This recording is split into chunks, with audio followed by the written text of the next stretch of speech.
Hey everybody, welcome back to Limited Time Only. This is a pre-intro video just to let you know there were a couple audio issues on our first time back. I will get them fixed before the next video. Also, sorry I'm not wearing my mic. This might be a little bit weird too, but thank you everybody so much for listening and coming back to the show. It means a lot. We'll fix those audio issues with Danny's mic next week. And thank you so much and enjoy episode 100 of Limited Time Only. It's so amazing to be back, and I'm so excited to be here to be a part of it with you. Welcome to Limited Time Only, a podcast of improving at Magic with a focus on limited play. Here are your hosts, Spencer Hallen and Danny Cathro. Welcome to your new favorite limited podcast, LTO, Limited Time Only. Hello, everyone, and welcome to a brand new episode of Limited Time Only. I'm your host, Spencer, and I'm joined by my longtime co-host, Danny Cathro. How's it going? A long time no see. Well, see, but I saw you Saturday. Yeah, I don't know what it is. Well, thank you everybody who's listening. If you are listening on the main Limited Time Only feed, it means that you never lost faith. You never unsubscribed. Even after I turned off the Patreon, even after I said the show was canceled for the time being, you never gave up. Thank you. To all of you who are listening who aren't those people, you were much smarter. you knew we weren't coming back anytime soon. No, I'm just kidding. But I'm excited to be back, Danny. This is something you and I had talked about a couple months ago, and then my life got real busy. But we went. You then quit Magic too. Yeah, I kind of took a big step back for a few months. But I've been playing a ton of Limited recently, so back at it and ready to go for sure. But yeah, this, Danny, is episode 100 of Limited Time Only. It's a lot of episodes. This is something that not a lot of podcasts achieve anymore. So many podcasts, they end in the. I just did a podcast. I just did a podcast called Need to Nerd. It was really fun. It was Mason Clark, Wes Singleton, Michael Merrill. It's just some guys that we talk about nerd culture. We lasted like 8 episodes. It's just it's hard to commit to something like this, as you and I know. But yeah, no, it's tough. But I think Arena has really helped me just get way more limited Magic in, and just more Magic in general. When I left the show and asked, first Mason thought he could do it, and then we got Nick, who was awesome, and then we got other Nick, who was awesome, and then things kind of just fell apart. Like, it's just too hard to schedule and stuff like that. I was not playing a lot of Limited at the time because I just had a kid. And so for me, it was like, I got to focus my Magic where I can. Like, I'll do Limited before Limited events, but I just can't do it every week. And that's just not the case anymore. If I have 5,000 gold, I'm drafting that gold, baby. Yeah, Arena has made it so nice. Like, because you get gold relatively quick, so you can get a draft in really easy in turn, like economically, as opposed to Magic Online where you had to invest money each time. But Arena is great. And if you do well, you can draft and draft and draft, which is great too. So. Yeah, and as somebody like me, typically I would do, 3 drafts a week. When at the height of Limited Time Only, but I found myself. I did 3 drafts today.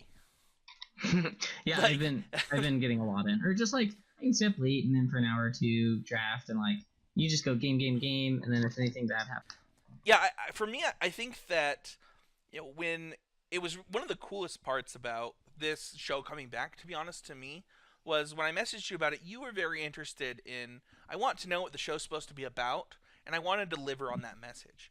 And I had just got done hiring 2 new co-hosts for Constructive Criticism in Trey and Mason, and in my text messages with them, that was very important to me. Is I just want to do my shows with people that I enjoy doing podcasts with at this point.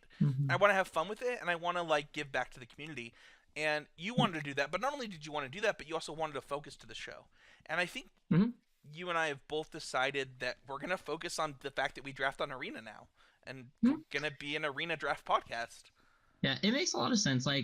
Especially they've incentivized getting to top 1,000 Mythic at different times, or just you get rewards for doing well in Mythic. And I think that's Arena drafting is definitely the most common way that people are going to approach the format and participate in draft. And so If that changes in the future, we can adjust based on like how arena changes, right? Like if they introduce drafting with people, Yeah, then that'd be which I sweet, think but they will. Like, and we'll always be able to draft, be able to talk about whatever the arena formats are, right? exactly. And that's Yeah. that's one of the things, right? If ranked draft, like for biggest movers, I think that segment will be really sticking to whatever the current arena ranked format is. Hmm. And then For sure. outside of that, the show will still just be about getting better at limited magic. But that biggest Mhm. movers segment, we're gonna focus on and those things. The set reviews will basically stay the same, right? We'll do our top 3 commons, top 3 uncommons, stuff like that. Mhm. But outside of that, I think that we're gonna talk about bots a little bit because bots are important right now. We're gonna talk about our 7-win decks more than probably our 5 or 3-win decks, right? As much as I love Magic Online, which I don't. That's a lie. I hate Magic Online. I don't. Arena is I so much better. Somebody texted me the other day about hey, did you get your promos for your new lands? And I was like, I think it's cute that you think I logged into Magic Online today. Yeah, yeah. No, like I played Magic Online really sparingly, even though I was like heavily invested into Magic, and then I stepped back and played more Arena than I played Magic Online, even though I like wasn't playing much Magic at all. Yeah. Just Arena is like so easy to get into, and like it's great. Yeah. So thank you everybody for joining us on this, season 2 of Limited Time Only. It's really like season 4, but I was about to say, are we in season 7? But I don't know. But we're not going to give you a Game of Thrones ending. We promise you that right now. What we're going to give you is our Patreon back. So thank you everybody who supported us over the years. This podcast was started in 2014. We're going back to weekly. We're gonna hit episode 200 far faster than we hit episode 100 because I'm not giving up on this one anymore. So. But you go to patreon.com/LTOMTG to support the show directly. It means the world to us. There's no sponsor right now. Who would want to sponsor a podcast that quits every 40 episodes? But yeah, those dollars are awesome, and they're gonna be helpful. We're gonna get Danny a new mic before those dollars come in, though, so you don't have to worry about. Don't go donating $100 to get Danny a new mic. We'll take care of that before then. But let's get into everyone's favorite segment on the show, Danny. Let's get into biggest movers. So each week on the show, we want to talk about the cards that are moving up or down for us the most in any given ranked format. Also, I realized today there's like only a couple hours left of ranked of this current format on there. The War of the Spark. And yeah. I'm pretty upset about it. It switches to Dominaria, I think. Is that right? I'm not sure. I hope not. But before we get into that, our biggest movers this week are for War of the Spark. And I'm going to go first, if that's okay. My biggest mover up, because I think that most people know this already who've been playing the format. We're coming in quite a few weeks into the draft format. But my biggest mover up since the start is kind of how I approached it, is Aid of the Fallen.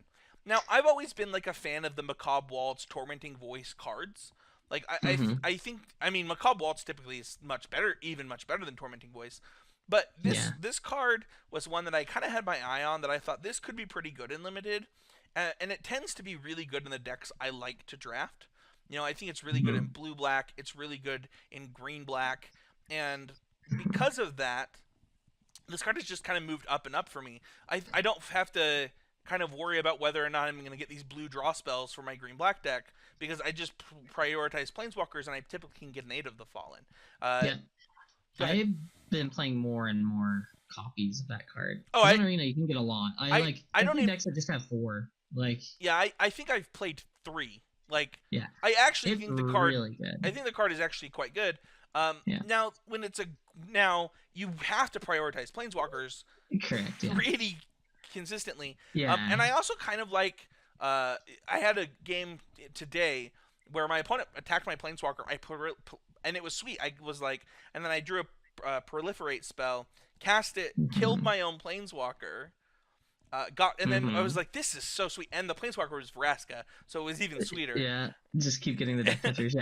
Yeah. The card has been really, really good. Like, I think it reminded me of Fortuitous Find. Is that the one from like Aether Revolt or Kaladesh, where you got an artifact and a creature, and it was like, yeah.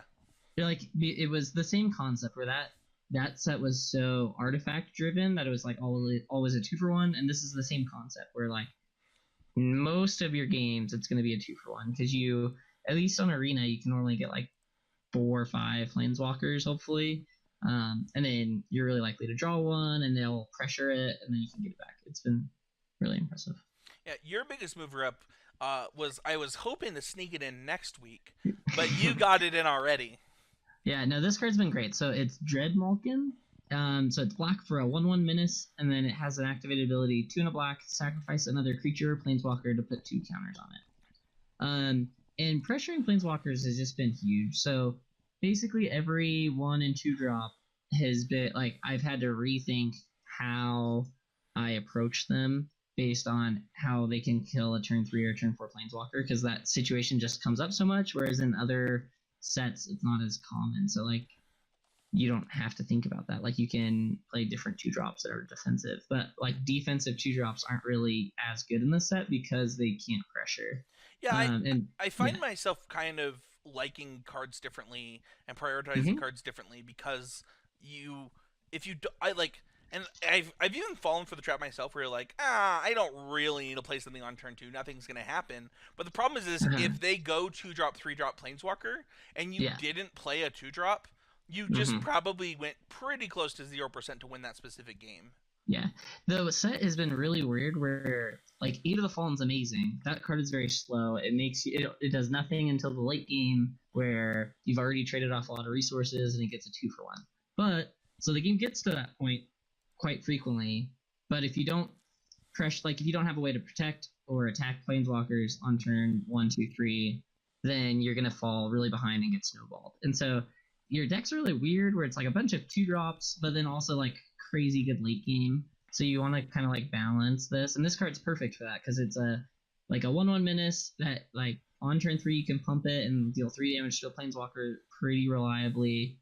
But like at the same time it's good in the late game. So it's just been really impressive. It does it all. Have you lived the dream with the Dreadhorde invasion in this and play yet? No, I've done like Last Tap Rager over and over again. That one's pretty sweet. Yeah, I definitely lost to this card plus Dreadhorde invasion this week.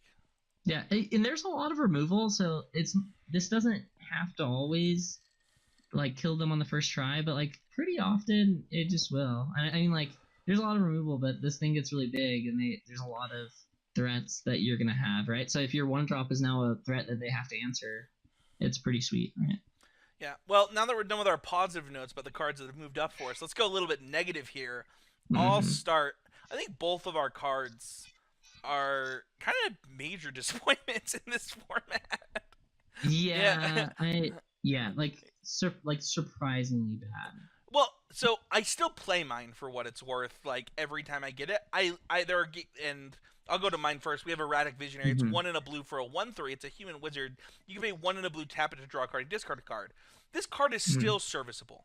I will always play the first one in a lot of decks. The problem is it's really good, and I think it does a good job of protecting your planeswalkers too. So I'm like, it's totally serviceable. I think the problem is like when you just compare it to other cards in other formats. The other thing is you use your mana a lot in this specific format, so the 2 mana is kind of a big deal. I think if it was just 1 mana, you could slip it in more often.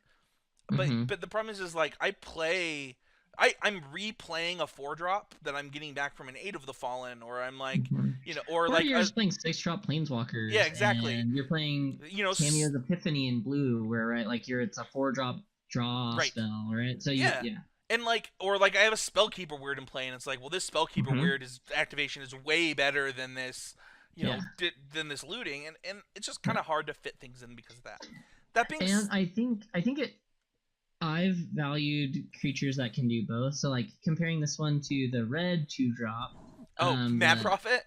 Yeah, like it's so much worse than Burning Prophet because like they both kind of filter your Burning draws. Prophet, thank you. Yeah, but Burning Prophet also can just attack into a 2/2 and they can't block, right? Whereas this is just brick walled against 2/2s. And so like Burning Prophet and this card look similar, but Burning Prophet just in most formats better. Burning Prophet would be way worse. You're just like like a loot, like being able to loot away your extra lands is really huge. But in this format, you're gonna follow up like your turn 3 and turn 4 spells are so often non creatures Yeah. that you get a lot of value from the early scries.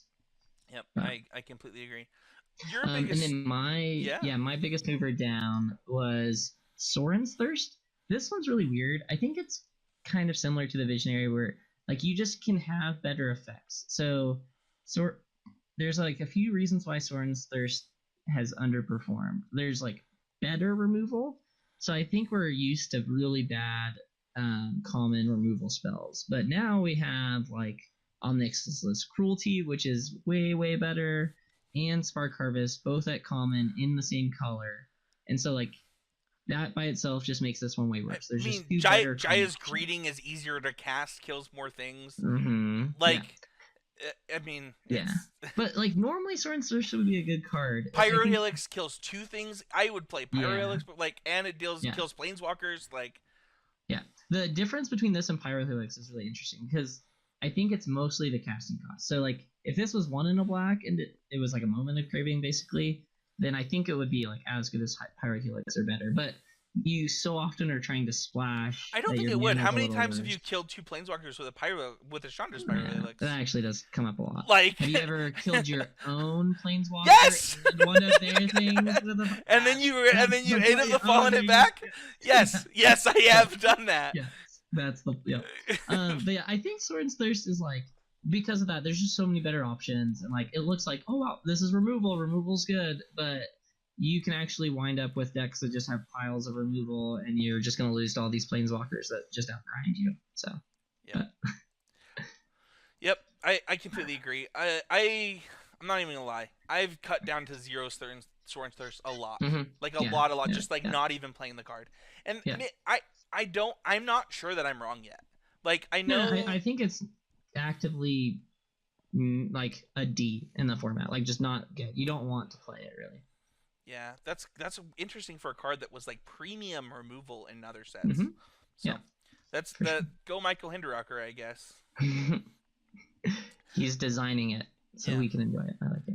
So I just want to once again, I don't know, I feel like we should be celebrating. Like we're on episode 100, but it like doesn't feel like it.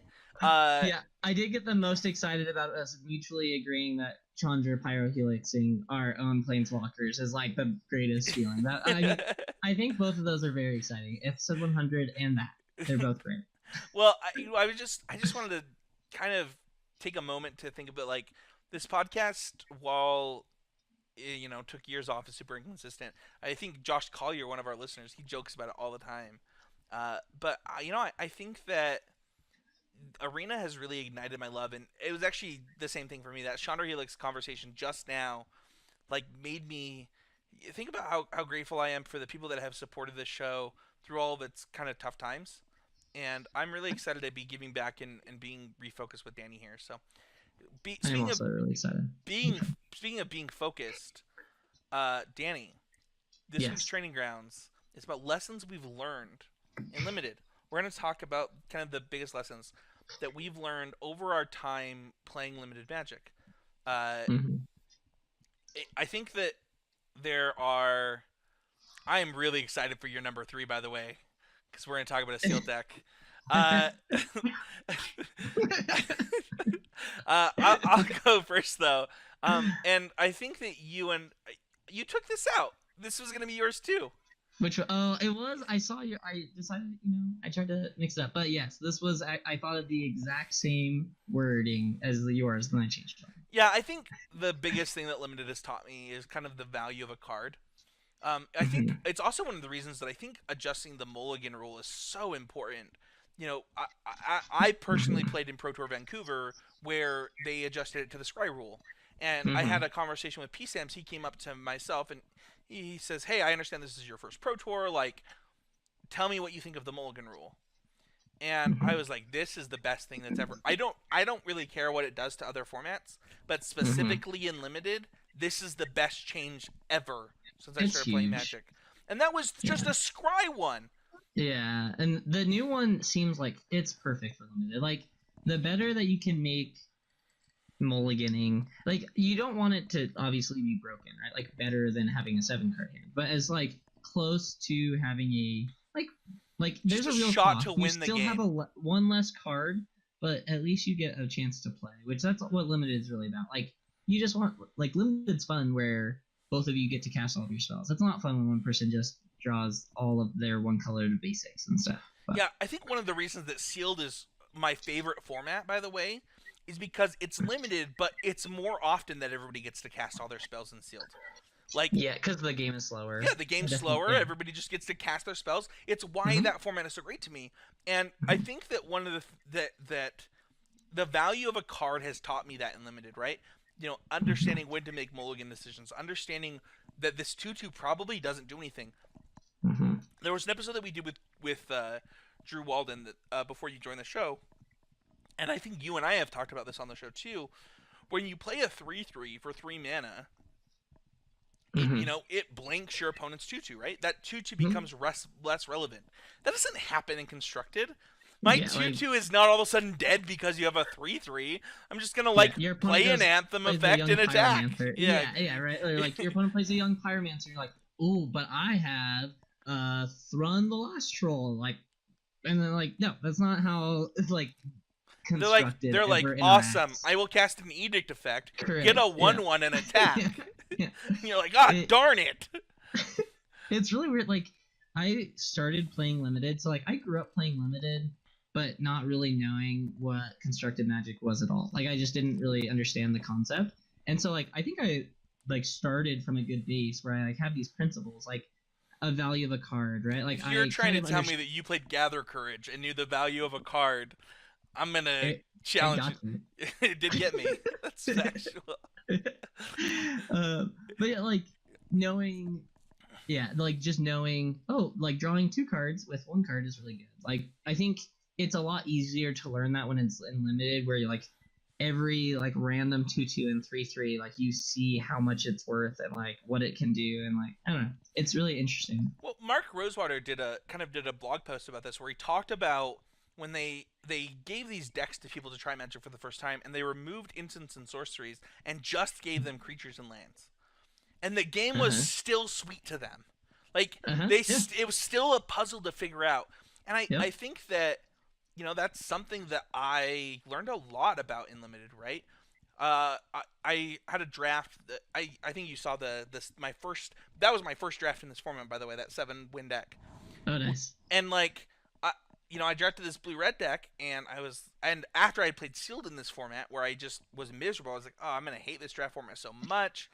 And then, you know, due to the lessons I've learned through time and understanding the value of a card, these cards that I was playing, this blue-red spells deck in this format specifically. I mean, you know how I love blue-red decks, like they're just the best. But this deck specifically, I was just like, this is a lesson I've learned through time, understanding when to attack with my things, when to trade off. I mean, we just talked about pyrohelixing our own planeswalker. Like, that's just not a thing you would do in like any situation. I don't know.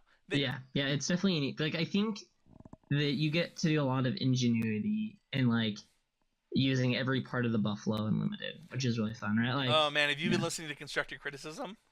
No. I don't believe you, because they've said that every week for like 3 weeks. Really? So I think it comes up way more in limited, where like you have to use these weird corner cases, and like every power and toughness matters a lot, and like, or it's a race. And, like, I don't know. There's just like, I think in constructed, it's just a lot more cookie cutter a lot of times. But. Sure, that makes a lot of sense. Yeah, that's my biggest lesson learned, though. I think just understanding what a 2/2 is worth, what a 3/3 is worth, what a draw 2 is worth, what a removal spell is worth. I mean, the removal spell thing is like a huge one, right? Understanding if I use this Doomblade on this 2/2, I'm gonna die to their 6/6. Like, that's gonna happen. Yeah. So, and like I like needing to save it, right? Yeah, it's very interesting. Next we have yours, knowing your role in the game. Yeah, so I think this one is like whether you're on offense or defense, right? Like whether you should be attacking, you should be blocking, when to turn the corner, right? Like that happens a lot in limited, where people will attack and like they'll attack me, I'm at 20, they're at 10. I'm like, okay, yeah, like they shouldn't have attacked there, right? Like they are actually on the back foot, even though, and like I hit them with a haste creature or something, right? And so I think in limited, it's a lot less consistent if you're on offense or you're on defense, right? Like you basically both have a pile of cards, and if I just don't happen to draw one of my two drops, and they do, like, I'm probably more on defense that game, right? Like, Yeah. whether or not my deck is more inherently aggressive, I'm gonna have to play a little bit of catch up. Whereas in constructed, if I'm playing mono red, like, I'm the offensive deck, like in 90% of the situations, right? Unless you're playing some kind of mirror, like your deck is normally defined to be more or less aggressive than your opposing deck. And so I think in limited, where it's constantly changing depending on what spells are cast and what cards are drawn, I think it teaches you to really think on your feet in terms of what you should be valuing, whether offense or defense. I agree. Yeah, I think that knowing your role, I mean, we talked about that 2-2-3 thing and the value of the card. The same thing is, we kind of talked about this on constructed criticism the last episode I was on 2 weeks ago, where it was like understanding that if I have 2/2s and you have 3/3s in your deck, it's actually my job to attack, which doesn't make sense, right? Because you're like, why would you be attacking if my creatures are bigger? It's like, that's actually why I have to be attacking, because if I don't, you're just going to play a second 3/3, and now I can never attack. And it's, it's understanding like, all right, I need to get this 3/3 out of the way in any way that I can, so that when they play their 4/4, I have 3 things in play, to change things up. One of the things that's really interesting about limited specifically is your role changes multiple times through a game.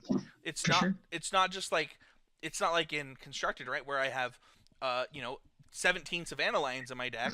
It's like, no, I have a Savannah Lions in my deck and I have a Crawl Worm in my deck. This is weird. Yeah, exactly. And I think it's like a weird skill, because you can't really say like, oh, okay, in this situation you need to be on offense, in this situation you need to be on defense. It's really just it completely depends on what's in your hand. Like, do you have an active treason effect? Should you be playing an active treason effect? Like, I don't know, like every little detail about the situation influences whether you should be attacking or blocking. So my number 2 is drafting with a plan. This was the first training rounds I think you specifically wanted to do when coming on the show. Nice. Let's see. And I definitely think I do this quite a bit. We're like, yeah. And I think that this is something I've gotten way, way, way better at from doing limited time only specifically. Is just, I don't know if I posted a screenshot, but this week I drafted a deck with the 3-mana Planeswalker that puts 1/1 counters on stuff. 2, the dog that gets bigger. Yeah. Mowu. Yeah. And what color combination do you think I was just with those 2 cards starting? Probably either green red preferably is what but I don't know. Green white is also good because you can proliferate a bunch. Yeah. So I was a bug ramp proliferate deck. So my top end was 2 of the commons that proliferate your entire board, and then I had planeswalkers down the curve, the big dog, different things like that. And it was like, as I was drafting this deck, this deck is a work of art. Like, those are always so fun. Like, how we got to this point, I don't know, but this deck is a work of art. Sadly, only 6 wins. But I did disconnect from the internet on both of my on 2 of my 3 losses. So that always feels bad.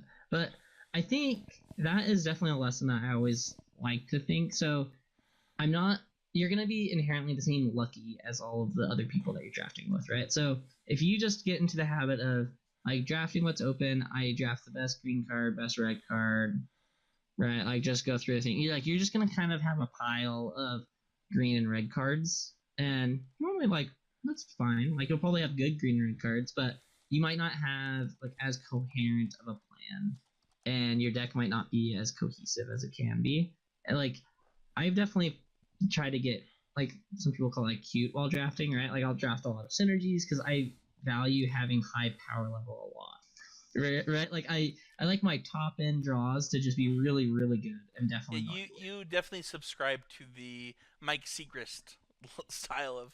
Oh, so not even that. Over, I'm gonna win. Yeah. I don't actually think that you subscribe to that theory either. I think it's different. I think it's like I like the idea that if I draw certain combinations of my cards, I'm gonna win, and like I can kind of like plan accordingly, right? Like I draft a lot of weird combo deck. Like I have a weird energy deck that just kind of like comboed off and Kaladesh, or like sometimes I'll just draft all aggression if I think that's important, or play that in different format. I don't know. I just like having a plan while you're drafting. It's just so huge. I think so too, and understanding, one of the cards that I was splashing in my green-black deck, for example, was Stealth Mission. I was splashing a Stealth Mission, and it's like, you were doing what? And it's like, that no, this card. Better. It's like, because sometimes it's just destroy target planeswalker, right? Like, and you might not have a way to deal with planeswalkers. Well, right? not only that, but it was like, no, this card fit perfectly into my Mo'u green-black deck. My Mo'u. Yeah, and you're laughing, but it's like, if I don't get to that point if I don't say, okay, this is what my deck is turning out to be, let's draft according to how this is turning up, so that I can make the best decisions possible. If I just take best card, or if I just take rare, take color, that doesn't happen. You don't ever end up in the bug proliferate ramp deck. Like that doesn't happen if you're not specifically drafting with a plan. And that doesn't mean going into draft knowing what the bots are going to draft and do that. That means okay, this is I've stayed open on my first, X picks, and now I need to make a plan according to how things are going and what I can expect to see from here, and then adjust. That's what drafting with a plan is. It's not, and that means, like, okay, so a really good example of this is when you don't have enough 2-drops in your deck. Yeah. It's like, why didn't you have enough 2-drops? It's like, well, I didn't prioritize them. It's like, well, then you didn't have the right plan. Yep, there was like, oh, this 3-drop was better, and then this 4-drop was better, and then this 3-drop was better, and then like at that point you just don't have any, right? If you choose something over a 2-drop every time. Yep. Yeah, I was gonna mention the 2-drop thing, where just you need to be looking at like what your whole deck is looking like and making sure you fill in all of the gaps and make sure it has a way to win with you. So. Yeah, your next one is having a win condition. Yeah, I think that's like this. It's the same idea, but I was also kind of thinking about in a matchup, especially in sideboarding. This happens a lot. I think a lot of people just sideboard basically 0 in limited, which like sometimes like maybe in certain matchups it's fine, right? Like they're like, oh, these were my 23 best cards. I'm playing these cards. But I think you can actually think about like, okay, how did that, like, depending on how many cards you saw from them, like, did this 1/3 line up good? Like, is this 2-drop 1/3 effective? Like, I have Erratic a solution Visionary, for this. for example. For this format specifically, I have a solution for this. Mm-hmm. Always draft in Ashiok colors and play Ashiok. Ashiok's so sweet. Ashiok is really good. I don't know that that's how I would define that card, but I have had sweet games with Ashiok. But no, I think you're right. I think that, like, understanding, okay, how am I going to win this game, and like what is the thing that does that? Because I mean, we've all ended up with the draft deck that it's like, what's your win condition? It's like, yeah, I need this 4/5 for 5. Draw more spells than my opponent, I guess, right? Like, hopefully my opponent floods or screws. Yeah, and that deck typically has a 5-mana 4/5. Or or an Enforcer Griffin in it, and you're like, yeah, this Enforcer Griffin needs to put in a lot of work. Like, this Enforcer Griffin better deal 21 a lot of times. The Winddrake's gonna get there, but I think this. I thought a lot about the sealed. I think we were probably thinking about the same sealed tournament. I had one where like I opened up my sealed pool. It was pretty bad, so I was like, all right, I guess it was a very slow. Hold on, time out. No. Is this you saying you did a good thing at this tournament? I'm talking about the one where I played green red. Oh, okay. All right, keep going. Yeah, so like it was a sealed one, and then it was like I had my rares weren't great. Like I could have played a black-white deck that had like some amount of good stuff, but it was like Tetsamok format, I'm pretty sure. I didn't have any of the big dragons or any good like really big bombs, and so I just played green-red commons and uncommons. I played like 2 hijacks, I think, and just like, all right, I'm never going to beat any of these decks in a late game. I'm just gonna like play all my 2-drops and 3-drops and just try to beat people down. And I like went 8-1 because I did that. Right? I remember this deck. Yeah. There were some interesting choices. I think you played. This is on a vlog I did, by the way, where we talk about how bad your deck was, but at the same time, at least you knew how you were gonna win games. Yeah, like it killed people, right? And like I lost round 1, and then I won the next 8. So I lost round 1 because my opponent like played 4 bishop soldiers, like the 2/2 lifelinkers. I was like, oh.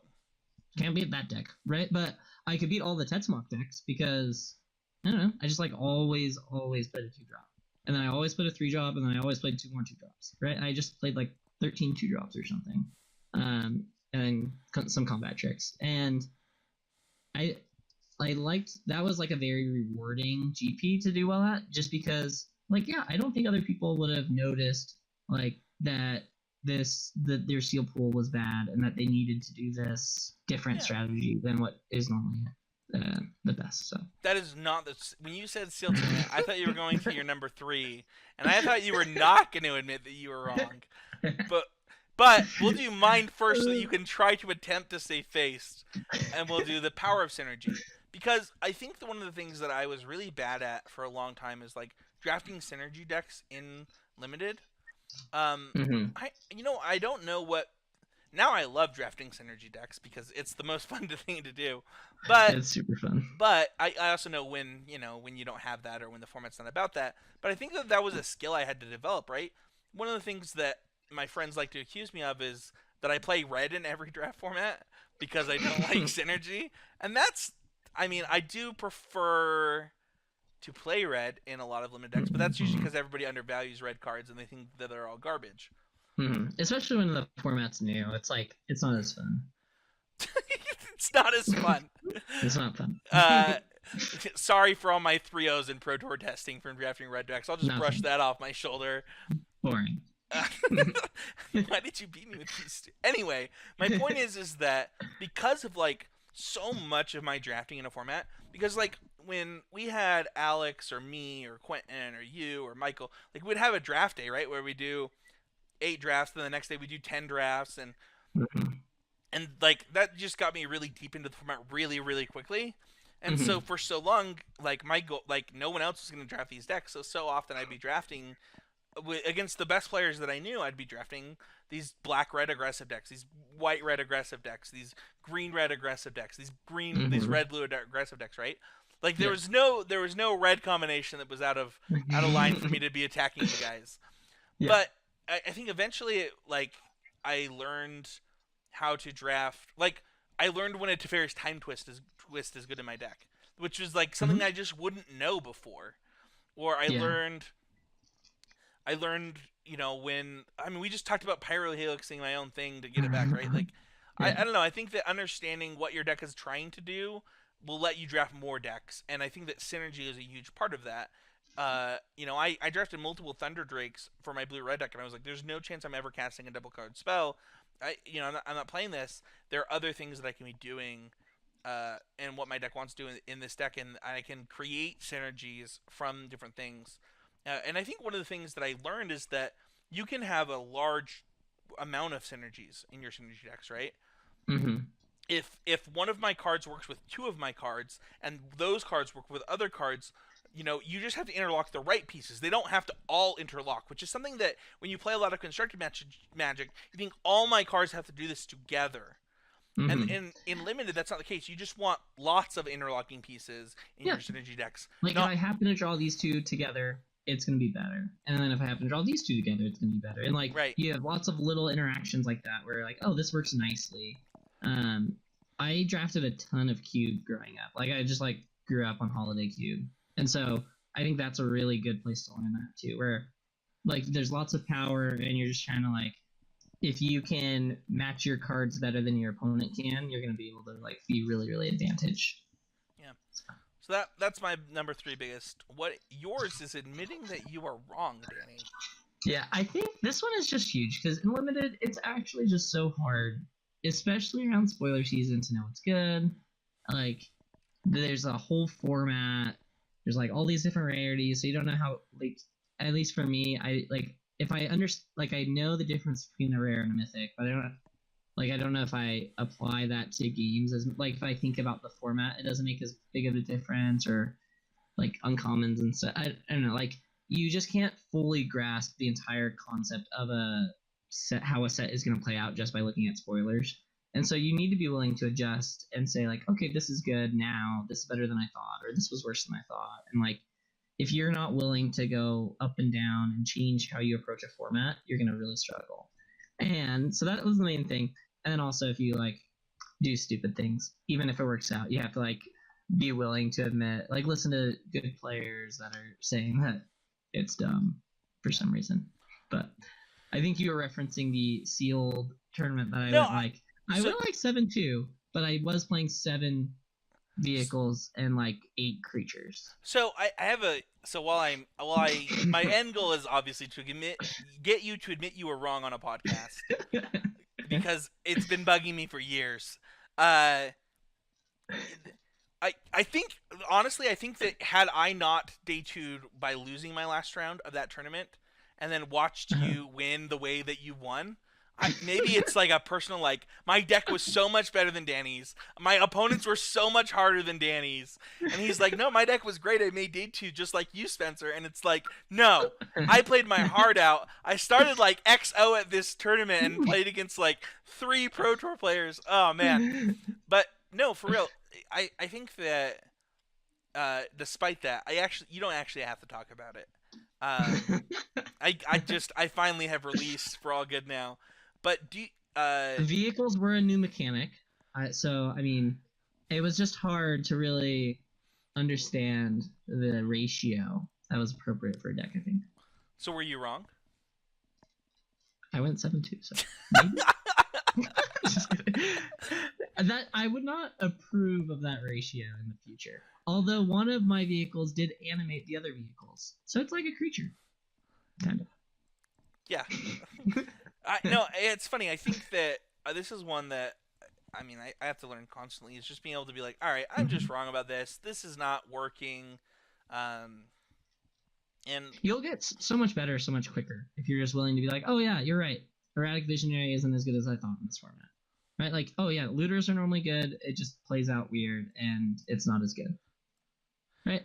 And it's like a really simple thing to do, but sometimes people will get really hung up on ideas and then like lose more because of it, for sure. Just for reference, I went X4 at that Grand Prix, but I conceded to Mark Jacobson in the last round because he said he might need the pro point and I would not need it. So, you went. For reference. I have no idea what that meant. Do you know what GP it was? No. It was GP San Jose. Ooh. Oh man, you play so much more Magic than I do. This is gonna take a second. I played a lot. I used to play so much. You went X4 at this Grand Prix. And wait, I remember I lost to the craziest deck in that Grand Prix, I'm pretty sure he went turn 2 Snake into turn 3 Rishkar. It was gross. That was my deck day 1. Yeah, I lost. Yeah, I was like, oh boy. He went like turn 2 Snake, turn 3 Rishkar, turn 4 a 5-man Planeswalker. Yeah. Whatever I played the mirror in this tournament. I went turn 2 Snake, turn 3 Rishkar, and my opponent went turn 2 Snake, turn 3 Rishkar, but then they played a Walking Ballista, and I was like, oh, alright, well, I lose. Nice constructed deck, bro. Yeah, yeah. The power of synergy. Yeah. No, I think that to get to the real point of this, I think that admitting that you're wrong is a pretty important skill in Magic. But like imagine that you can't do this thing. So you go into a format with preconceived notions, like this format, right? And so you're like, Erratic Visionary is like a B. And you never move off of Erratic Visionary being a B. Yeah. How many games did you lose because you couldn't admit that you were wrong and Erratic Visionary is clearly not a B in this format? Yeah.